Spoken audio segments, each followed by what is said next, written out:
Okay, now, first, I noticed there's some paintings here. Just happened to see them while I was waiting for everyone to show up. There's a trumpet player right there. I would like you to, just for fun, and also there's a string quartet. There are four cellos over there. So I'd like you for a moment to imagine that this is a painting. You guys, can you freeze like a painting? I mean, with your instruments up. Okay, they're a painting. And I'd like you to try to hear that painting and that painting like they were real musicians. You can do this, actually. It's not, I mean, I know you might think this is strange. And don't worry, they will play. But for right now, let's say this is the painting, and you can hear the four cellos and you can hear the trumpet. Let's just try it. Let's say the four cellos are playing some kind of low groovy thing, and the trumpet's got a high solo with a mute in it. Is that working for you? Good. I mean, it's not? Okay, well, you can work on that. You can imagine sound. Okay. Now, one thing I wanted to say to everybody, but especially the youngest people here, is that, actually, I'm going to put this down because it's just a character. One of the things that music does is it communicates many ways better than words. And I'm going to prove it to you. Let's take one word, rover. This is the word, it's the name of a dog. It doesn't tell you much. If I come up to you and say rover, it doesn't mean anything to you, right? I'm just saying the name of the dog. But Natalie, would you like to volunteer for something? That's right, just stand up right here. Don't worry, Naomi, I'll get you. I'm going to give her an acting exercise. I'm going to tell her what's going on, and she's going to sing. Calm down. She's going to, I know. She's going to say the word rover, and you have to tell us what she's thinking, or what I told her. Everyone close your eyes and just use her sound of her voice. Rover. Rover. Okay, what's happening? More hands. Okay. She's looking for the dog. She's looking for her dog. She's lost. Good, let's try another one. Close your eyes. Rover. Okay. Naomi. He got in trouble when he got into the garbage. That's very specific. He got into the garbage. Well, what exactly was in the garbage can? No. Basically, yes. The idea is he did something wrong, and you got very specific. Let's do one more. Okay, one more. Could you hear that? Yes.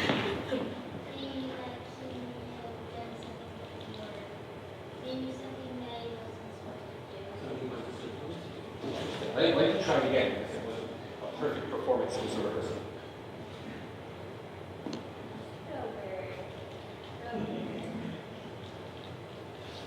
You want to try it again? You change your mind? I was thinking like something Is that your sister? She's trying to play something. What is the E trying to say? What? Odd. Interesting word. Any other suggestions? Okay. Probably he did something good, so she's happy. Yeah, we went for cute, which is tricky. That's hard acting exercise. Very good. Very good. But the point of that acting exercise is that it's your voice that tells you what it is. Even with the word hello, we can do this. Now let's say music also tells you a lot when words don't. For example, let's say you're reading a book that has a lot of pictures. And pictures often give you all kinds of ideas about what's happening that the words don't. For example, once upon a time there was a girl. From that, what do you know about the girl? Do you know something? What is it? What is it? She's in a book. She's in a book.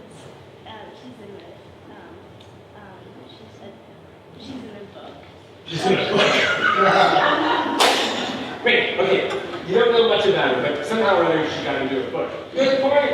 Okay. But what if I said, I took away the picture, and I say, once upon a time there was a girl.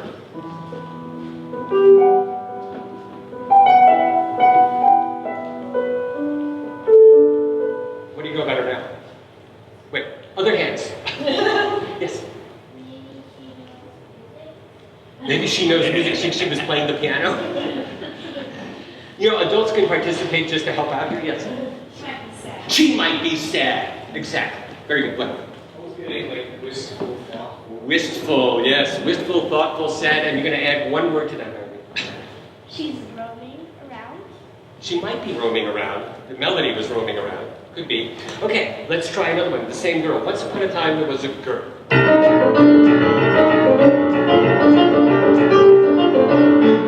What do you think of that girl? Yes?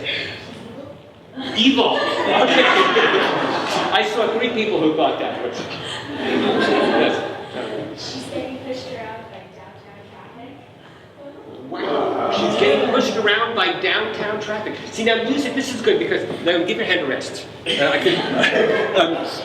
Your hand has been up for 4 years now, because every time I come back here, but it's good, we'll get back to it. So basically, music tells you much more than a picture, but it also tells you different things. But we got the mood for sure.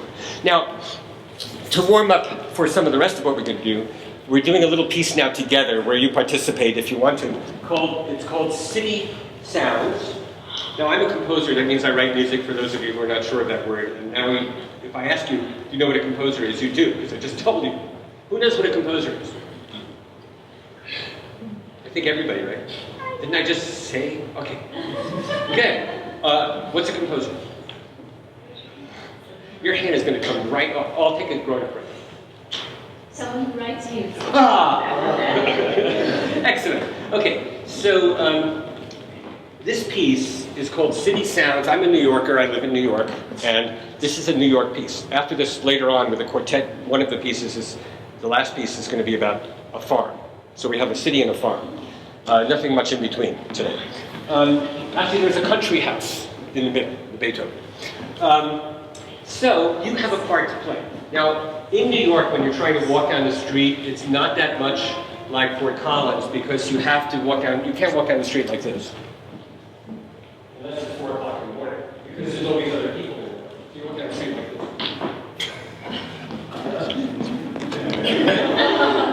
Okay, and so, for me, instead of 4/4, you can't walk down the street like that. So you walk down the street in 11/16. That's 11/16. Okay, that's what it feels like to walk down the street in New York. Now, another thing is, if you live in New York, you know that the subway doors close when you hear this.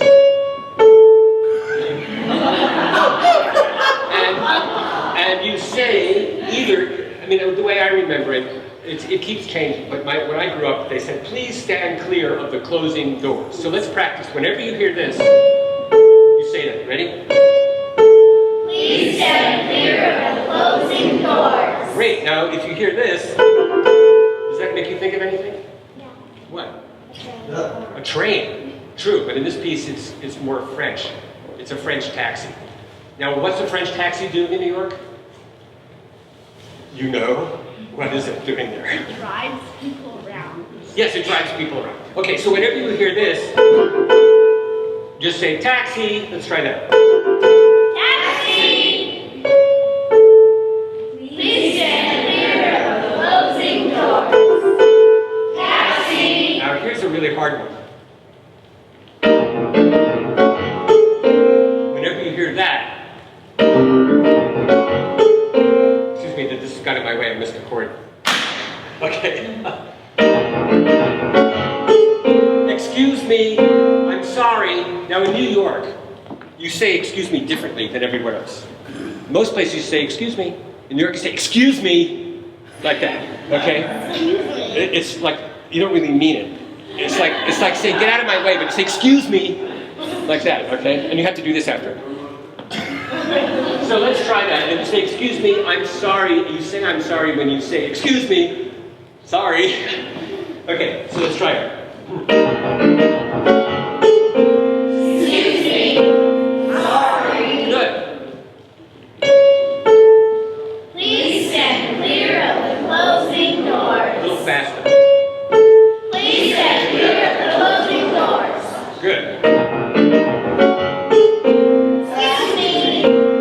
Sorry. Okay. Now, there's going to be another thing. You're going to hear a lullaby that you recognize. And then it'll be this lullaby. With different harmonies than you're used to. And then, when I do this, you have to breathe and snore like you're sleeping.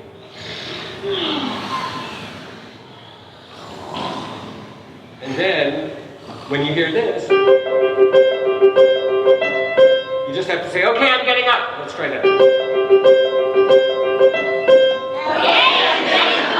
Okay, now you have to really concentrate because this piece is about 2.5, 3 minutes. You have to repeat these things whenever the cues come. It's actually not so easy. So everybody has to help everybody out. It's pretty tricky. And sometimes music goes by and suddenly you have your cue. Here we go.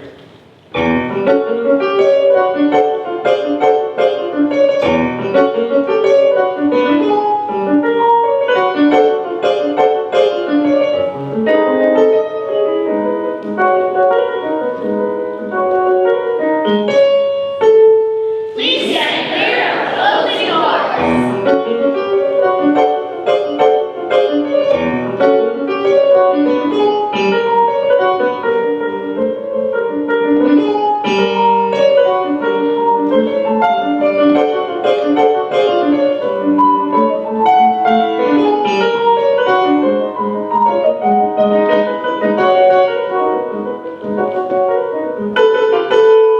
Cathy! Cathy!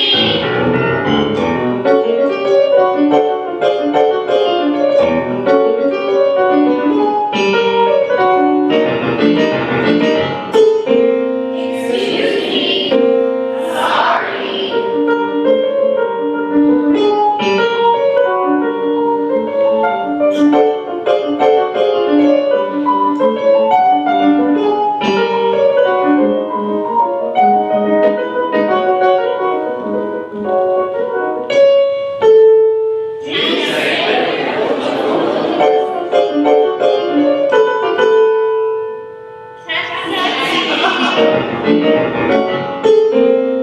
Cathy!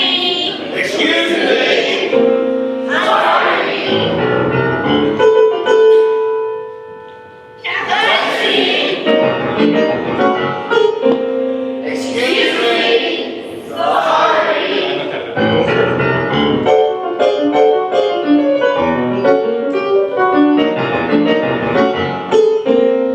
Excuse me. Sorry.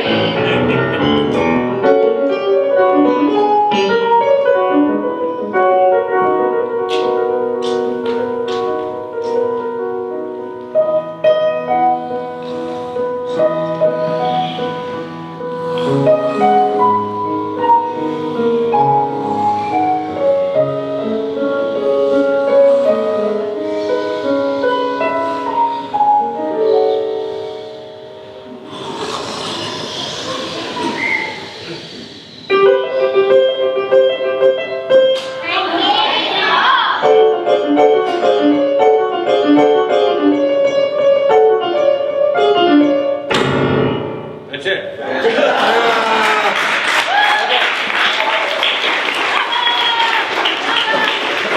And bravo to you. Good job. There was a space out in the middle, but now when you go to a concert and someone spaces out, you know what happens. Good for you to know about that. Okay. Now the next piece is very similar in style. It's by Beethoven. It's not similar in style. Now, I'd like to tell you a little bit about Beethoven. Oh, hello guys. Come in.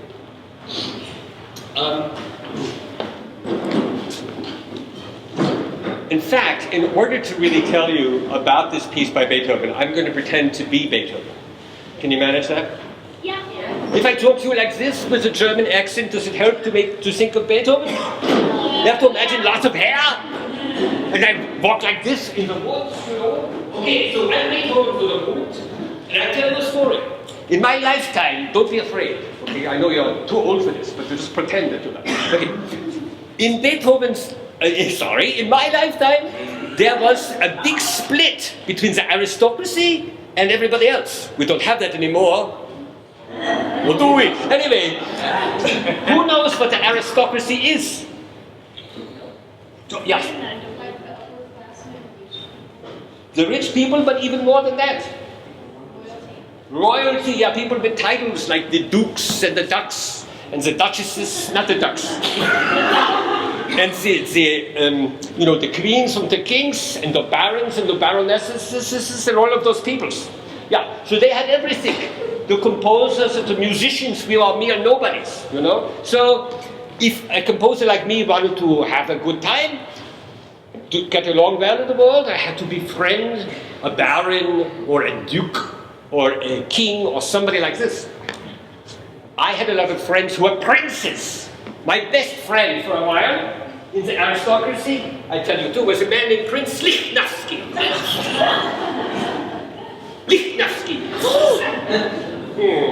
Okay, well anyway, Prince Lichnowsky was a very wealthy prince, and he invited me to his house. He would give me food and a place to sleep. He and his wife would entertain. I was always invited to all these parties, but they insisted that I wear nice clothes. I hated that. Anyway, besides that, when they gave me money, they thought I should clean up and comb my hair and dress, and I didn't like this party. But there's an actual story about the piece you're going to hear in a moment. You see, the prince thought that a musician like me, Beethoven, he could snap, you know the word snap? Snap, yeah, he could snap his fingers, and I would play the piano. He would say, music, music, and I...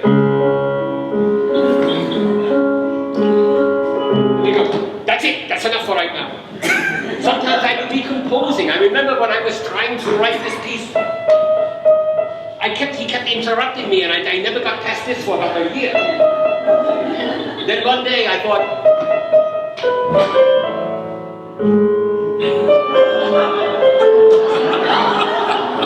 I thought that's no good. And then I had another idea.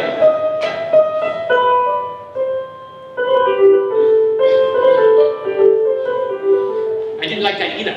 See, not everyone here knows Stravinsky, you see, it's a test. Okay, and then I finally came up with it.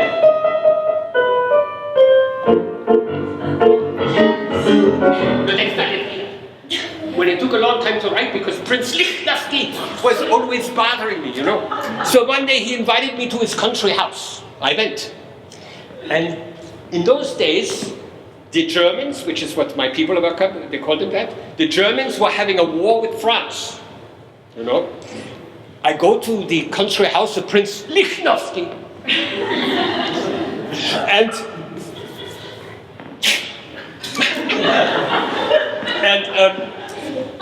he said to me, "Would you play for my friends who are visiting?"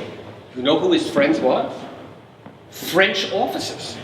Now this is true, because in the 19th century, two countries could be at war with every poor people killing each other, but the soldiers were fighting, but the people in the upper classes could be having dinner together because they don't care. You know, whatever happens, because we have money, it's fine. So he had these French upper level officers having dinner with him while our country was at war. And he said, "No, snapping his fingers. He said, "Play for the French officers, please. They came for some entertainment." I got very angry. I started to mutter under my breath, you know, like that. Something I put into my music a lot. And then I actually walked out the door with a manuscript that I was writing. Nothing else, no coat. Out the door, I was going to walk all the way to show them. I was not going to play for them. And I walked out the door into the Schnee. You know what Schnee is? Snow.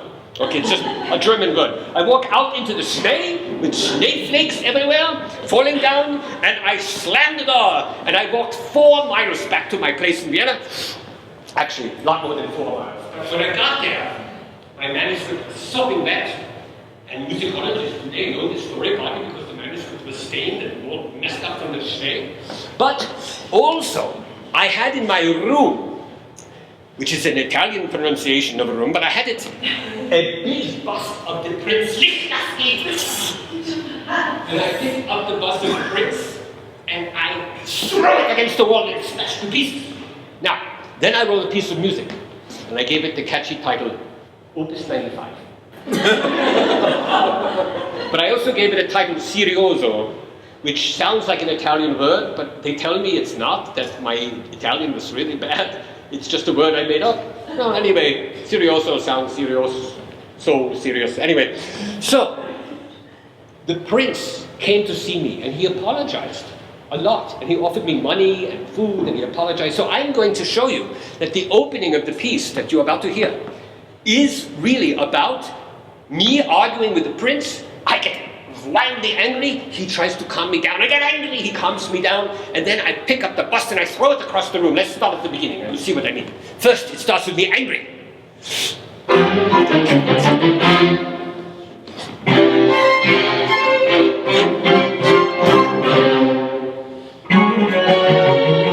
And the prince says,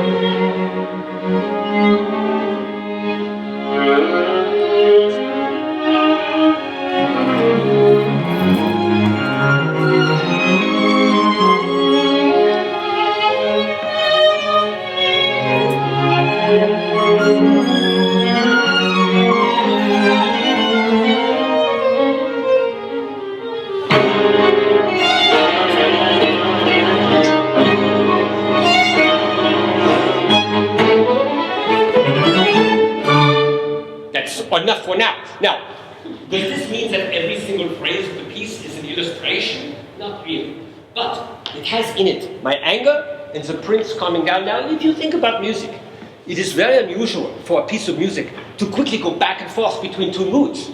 Usually you have one at a time, a section of this mood, a section of that mood. But I, Ludwig van Beethoven, decided that in my music, more than anybody before, would go back and forth with all kinds of wild, realistic emotions. In fact, the end of this movement is me walking away muttering. Could you play the last bit? Okay.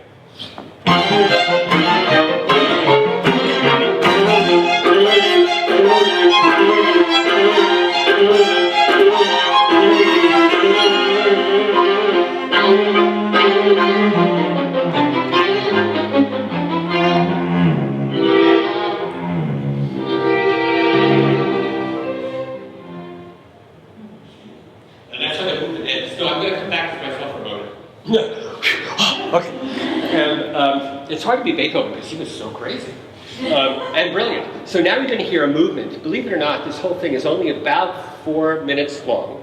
This is the first movement of Opus 95. And if you want to think about Beethoven and the Prince, the way I described it, that's fine. But if you just want to listen to the notes, that's fine too. And if you just want to watch them and listen, that's fine too. So you don't have to think about the story. But I am telling you the truth. That whole story was absolutely true. And Beethoven's music does capture these violent switches of mood and emotion. And there are things in this music that nobody did before. And I'll tell you one thing that's also very strange about this piece. He didn't care or even expect anyone to play it when he wrote it. It was an experiment for himself. He didn't write it for any circumstance or any people or anything. He just wrote it and stuck it in a drawer. So here we go. First movement of this now.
By the way, this is the Miami String Quartet, in case you didn't know that.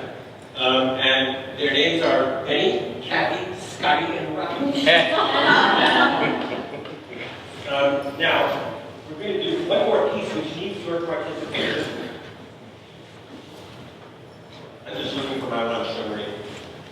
Okay. Here we go. Now, this really needs your participation. This is another one of my participatory pieces, like City Sounds, but this is called Farmony. Get it? Harmony, Farmony. Now I'll say it again. Farmony. Farmony. No, just laugh. Farmony.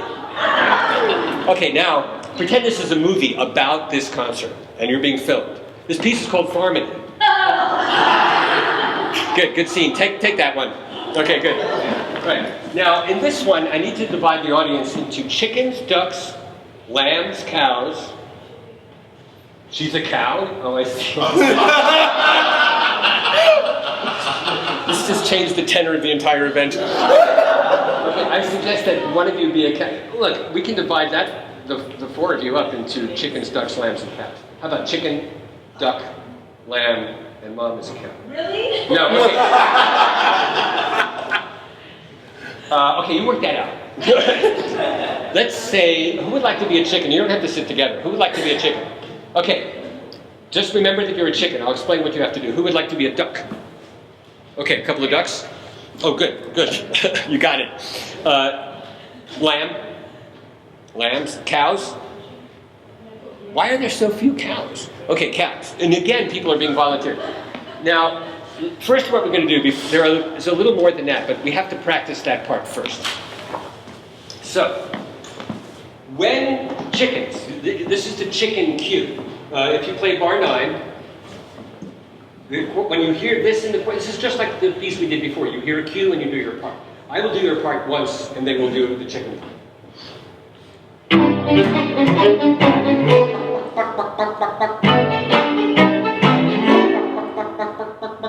Okay, that's the chicken part. So whenever you hear that thing that they just did, okay, let's try it with everybody who's a chicken.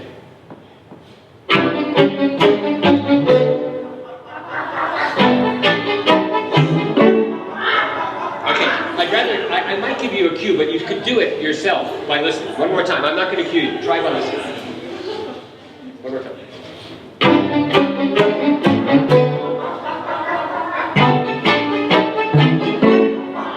Okay, good. So just like with the other piece, whenever you hear that, you got to do that. Now, it gets tricky. Now here's, if you play bar 21, here the ducks have two things to do. This is the first duck cue.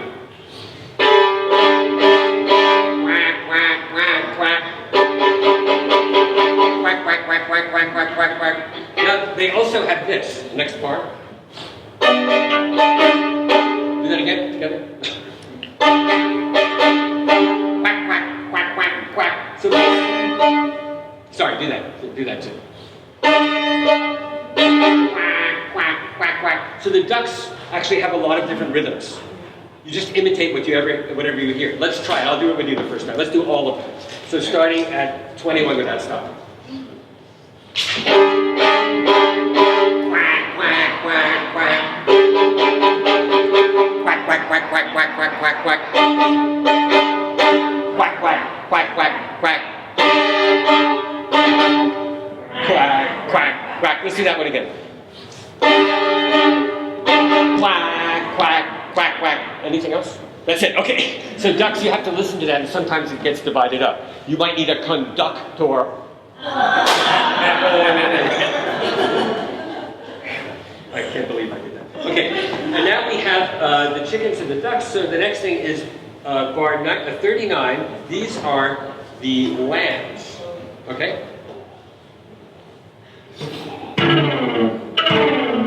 Ba, ba. Ba, ba. Okay, that's what the lambs do. Sometimes it gets tricky though. And now let's try, let's see, we have the chickens, the ducks, the lambs, oh, the cows. Let's go to the cows. So the cow cue comes at 56, 57, 58. Cow cue.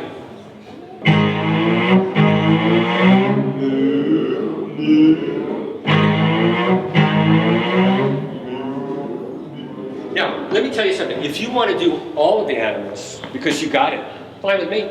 You want to come in as a duck, and as a chicken, and as a cow, because they don't really overlap until the very, very end. So you can do all of it. Whatever, like if you can't help yourself, you did the duck and now you're a cow, that's fine. It's okay. Now, there are two things that happen at the end. Actually, three things. First, actually four. No, there are three. At one spot, there needs to be a soloist doing something rather tricky. Who would like to be a soloist? Okay, you've been volunteered by everybody. Come on, come on, you can do it. Yes.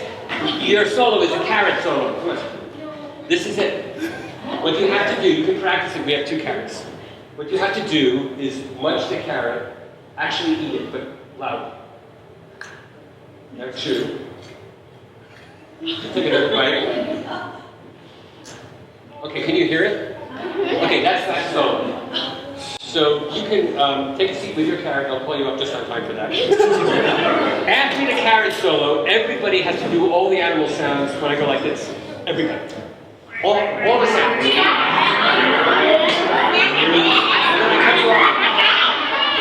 Wait. But the cutoff is just as important. So I start you, and when I cut you off, you have to stop. Let's try it again.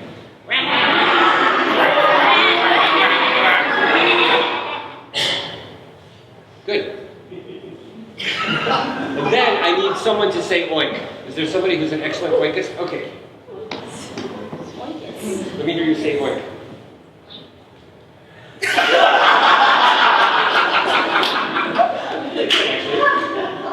I like that. But we'll leave it like that. It was a surprising interpretation. Say it just a little bit louder.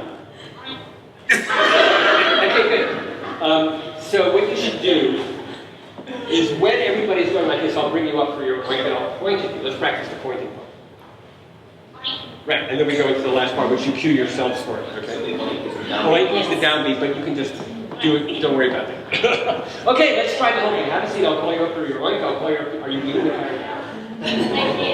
You could, but you'll still have room for the end solo, right? Okay. Okay, there's another carrot. There's a backup carrot. Okay. They're washed, I washed them myself, they're organic. And free-range carrots. Parents were brought up beautifully, educated.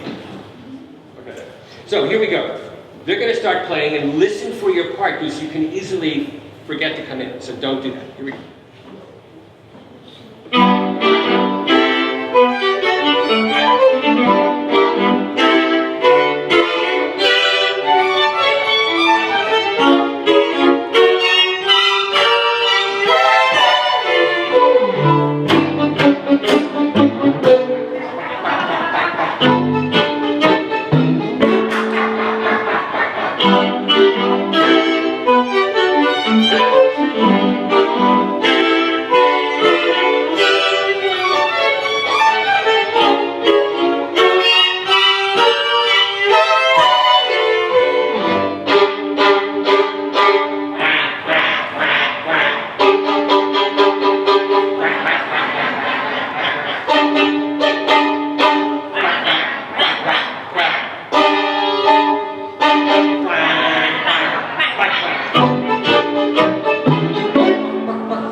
Thank you for your work today as both performers and listeners, and thank you Miami String Quartet.